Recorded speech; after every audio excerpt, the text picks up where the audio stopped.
Profesor Carlos Patiño, profesor titular de la Universidad Nacional, buenas noches, bienvenido a Redman Noticias. Hola Giovanni, buenas noches. Profesor Patiño, ¿será que sí habrá Trump para el 2024 o eso ya se acabó la historia con Donald Trump? No lo sé. Habría que tener una bola de cristal muy potente para adivinarlo, pero la verdad es que en lo que se alcanza más o menos a figurar, Trump va a tener, al parecer, varios procesos judiciales por deudas, por quiebras económicas, de asuntos que tienen que ver con sus antiguos socios, pero también posiblemente algunos procesos jurídicos por posibles violaciones de normas federales en el ejercicio de la presidencia, y faltará ver si el impeachment por insurgencia tendrá algún asidero de forma tal que lo pueda sacar de la carrera a la Casa Blanca. Ahora, no hay que descartar que su hija Ivanka pretenda encabezar un movimiento del trumpismo para llegar al Congreso de los Estados Unidos, y mucho se dice que quitando a Marco Rubio del medio y quedándose con el escaño de Marco Rubio por la Florida. Bueno, eso es cierto, profesor Patiño. Uno no puede decir que Donald Trump salió derrotado, esa afirmación sería muy ligera. Va a enfrentar muchos procesos judiciales, seguramente se le va a hacer la vida a cuadritos en muchos frentes, pero se va de la Casa Blanca con más de 70 millones de votos a sus espaldas. Sea él o sea a través de su hija que quiera volver a retomar el poder en los Estados Unidos, ¿qué debe hacer Donald Trump para mantener durante todo este tiempo, hasta que lleguen las próximas elecciones, esos más de 70 millones de electores allí cautivos? Paula, buenas noches. La verdad es que la situación es muy compleja porque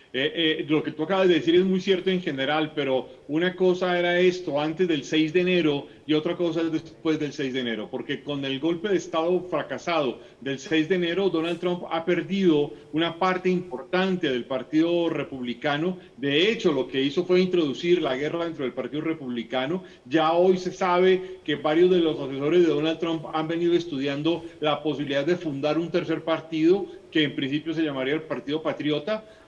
pero no es claro, y el sistema está claramente planteado en un mecanismo bipartidista. Esto tiene que ver además con la reacción de Mitch McConnell, y explica el hecho de que desde el día de ayer Mitch McConnell, que era el líder de la mayoría republicana en el Senado y que era el líder digamos del Senado en este contexto,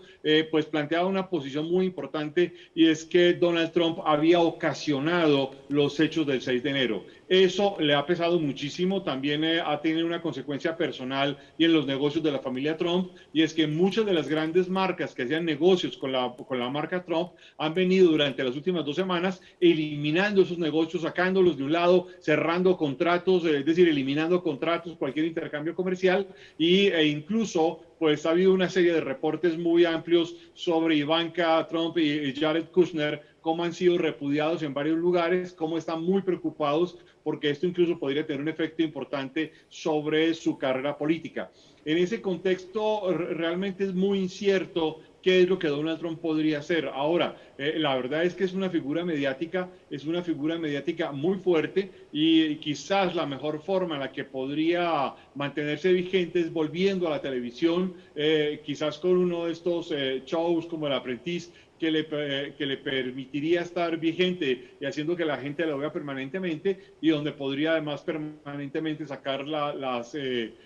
pullas políticas y las diatribas políticas a las que podría mantenerse con vigencia constante.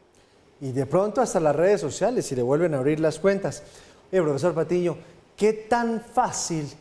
va a ser para Joe Biden entrar a gobernar un país que de entrada se vio tremendamente dividido?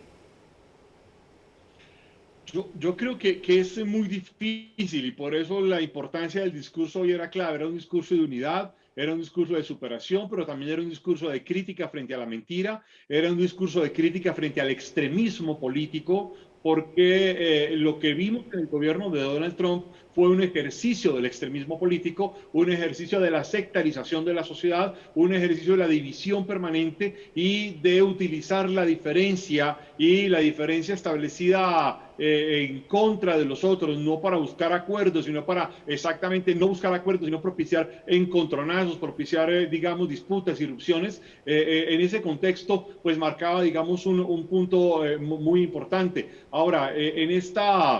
dirección aparece, digamos, un punto de fondo clave, y es que Joe Biden tendrá que tomar decisiones que permitan una rápida recuperación frente a la pandemia y frente a la economía. Y aquí hay que decir claramente un elemento clave que es fundamental, y es que quizás en la gran política global el primer perdedor que genera la pandemia del coronavirus de 2020 es Donald Trump, que debe gran parte de su derrota a los efectos del coronavirus. Y obviamente el coronavirus podrá ser también la tabla de la salvación del gobierno de Joe Biden. Por eso Biden enfoca fuertemente su asunto, sus primeras acciones de gobierno en el coronavirus, el otro en la recuperación económica, y el otro gran problema, el de la unidad nacional, con un elemento adicional que es muy importante, en el que los diversos organismos de seguridad de los Estados Unidos han quedado altamente alertados, y es lo que tiene que ver pues con un hecho importantísimo, y es la ratificación de que en Estados Unidos existe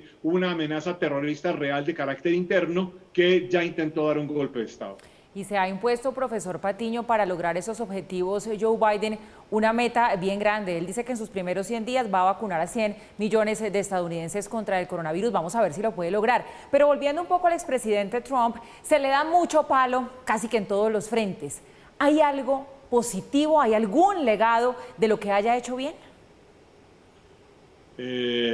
Yo no sería quizás el más objetivo para responder esto, Paula, pero podría decir que hay quizás dos o tres asuntos que habría que destacar. Uno, los llamados acuerdos de Abraham, que han permitido esta regularización de las relaciones entre las monarquías del Golfo Pérsico e Israel, las relaciones entre Qatar y el resto de los miembros del Consejo de Cooperación del Golfo Pérsico, y digamos que es uno de los puntos muy importantes que uno podría destacar frente a este asunto. Hasta ahora, si uno hace caso omiso de las críticas de los palestinos y de los sectores árabes comprometidos con los palestinos y otros sectores que han criticado fuertemente los acuerdos de Abraham. Ese es quizás uno de los puntos más importantes, y quizás casi que el único en política exterior, porque el acuerdo, romper el acuerdo nuclear con Irán, pues ha llevado a que Irán hoy en día prácticamente tiene la capacidad nuclear, la capacidad de ingeniería nuclear y producción de material para producir armamento nuclear. Corea del Norte hoy es mucho más fuerte que hace 4 años, cuando Donald Trump llegó al gobierno y pensó que cambiaría a Kim Jong-un.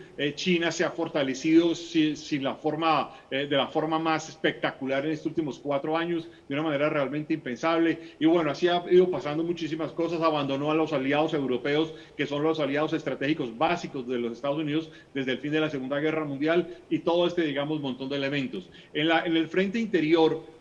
Donald Trump ha dicho que tenía una condición fundamental, y es una fuerte recuperación económica, pero hay que recordar que Donald Trump recibió una economía en crecimiento con base en el plan de recuperación económica que había hecho el gobierno de Barack Obama, y en consecuencia Donald Trump recibe de alguna forma la economía en la ola más alta de la economía, y la mantuvo allí hasta principios del año 2019, y ya a mediados del año 2019 venía una caída importante en la economía, que con los efectos del coronavirus pues hicieron que se produjera esta crisis económica tan profunda a lo largo de este año. Allí esto se conecta con el desmantelamiento del sistema de salud que venía produciéndose, aunque la Corte Suprema no le permitió tumbar completamente el programa de salud que había planteado Barack Obama. Sin embargo, hubo un desmejoramiento muy fuerte y muy evidente, y quizás yo diría que son los dos logros principales del gobierno de Donald Trump, y habría que sumarle digamos, a los desaciertos, el último que fue el del domingo, el del lunes, que sacaron una especie de texto, de guía de texto de historia de los Estados Unidos, muy criticado por los historiadores, por muchos aspectos que aparecen en ese texto. Pues profesor Carlos Patiño, titular de la Universidad Nacional, como siempre, muchas gracias por estar con nosotros en Red Más Noticias. Feliz noche. A ustedes, muchísimas gracias, muy amables.